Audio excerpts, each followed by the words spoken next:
నమస్కారం. ఈటీవీ 2 తీర్థయాత్ర కార్యక్రమానికి స్వాగతం.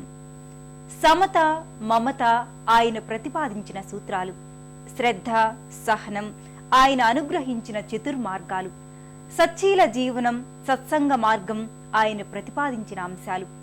ఆ మహనీయుడు, మహితాత్ముడు, దివ్య అవధూత షిరిడీ సాయినాథుడు. యోగిగా షిరిడీలో సంచరించి విరాగిగా జీవన సూత్రాల్ని ఎన్నో తన భక్తులకు అందించిన దత్తాత్రేయ స్వరూపుడు సాయినాథుడు. అవతార సమాప్తి జరిగి ఎన్నో దశాబ్దాలు గడిచినా ఇంకా తన ఉనికిని అవ్యక్తంగా ప్రకటిస్తున్నాడు. అందుకే ఎందరో భక్తులు సాయిని ఆరాధించుకొని తరిస్తున్నారు.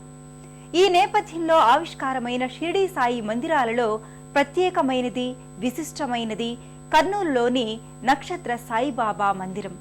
ఈ మందిర విశేషాల్ని నేటి తీర్థయాత్రలో తిలకిద్దాం.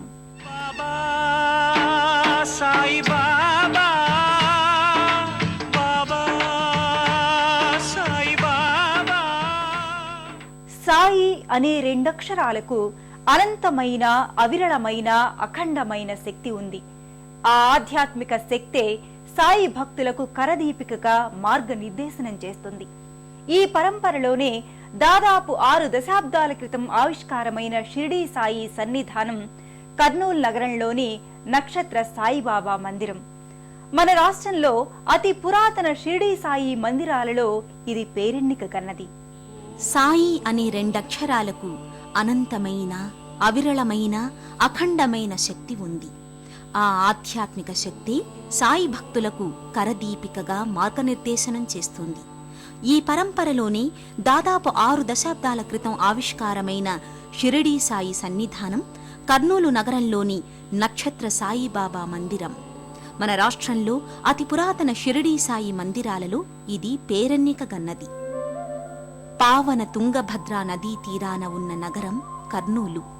ఆంధ్ర రాష్ట్ర రాజధానిగా, రాయలసీమ ముఖద్వారంగా కర్నూలుకు ఎంతో విఖ్యాతి ఉంది. నది ఒడ్డునే ఉన్న షిరిడీ సాయిబాబా మందిరం భక్తులను విశేషంగా ఆకట్టుకుంటోంది. దక్షిణ షిరిడీగా వ్యవహరించే ఈ సాయిబాబా మందిరాన్ని 1951వ సంవత్సరంలో నిర్మించారు. మన రాష్ట్రంలో తొలితరంలో నిర్మితమైన షిరిడీ సాయిబాబా మందిరాలలో ఇది కూడా ఒకటి. ప్రశాంత వాతావరణం ఉట్టిపడే ఈ మందిర లోగిలిలో అలౌకికానుభూతి భక్తులకు సొంతమవుతుంది. తుంగభద్రా నది నుంచి వీచే పిల్ల తెమ్మరలు, సాయి మందిర ఆధ్యాత్మిక వీచికలతో ఇక్కడ భక్తి తరంగం పోటెత్తుతుంది.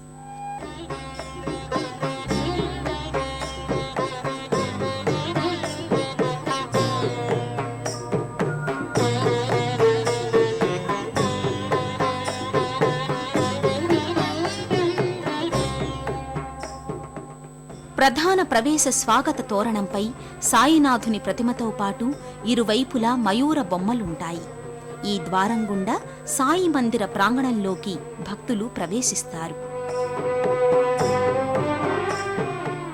ప్రాంగణం ముంగిట 3 అంతస్తుల రాజగోపురం భాసిల్లుతుంటుంది. రాజగోపురానికి పైభాగంలో ఇరువైపులా గజమూర్తులుంటాయి.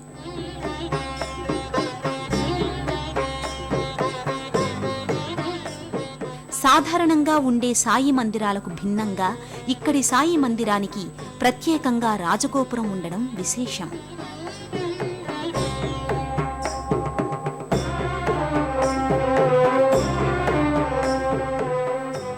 గోపురం మధ్య భాగంలో షిరిడీ సాయినాథుని భారీ చిత్తరువు ఆకర్షణీయంగా గోచరమవుతుంది.